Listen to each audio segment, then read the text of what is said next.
How can we train students to evaluate complex, competing options objectively, instead of just settling for the first source they find online?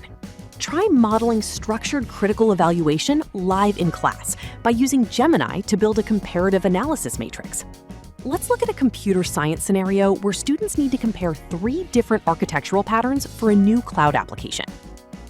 Enter this prompt into Gemini. Compare microservices, monolithic, and serverless architectures for a scalable enterprise web application.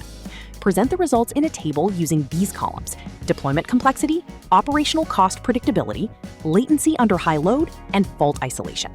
Conclude with a brief summary explaining which architecture offers the lowest maintenance overhead. Gemini generates a comprehensive 4-column table detailing the precise technical trade-offs. Students can immediately see how setting structured parameters reveals the most dependable architecture based on specific infrastructure constraints.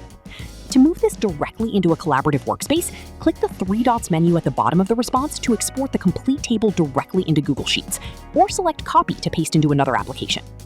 To extend this idea, why not ask your students to input a specific regional variable, like adding a column for European GDPR compliance considerations, to see how data residency rules shift the operational cost matrix. Gemini instantly recalculates the matrix, updating the cost and complexity metrics to reflect international compliance frameworks. This exercise models structured, data-driven decision-making, preparing students to evaluate complex professional options in their future careers. Okay, now it's your turn. Head over to gemini.google.com to get started.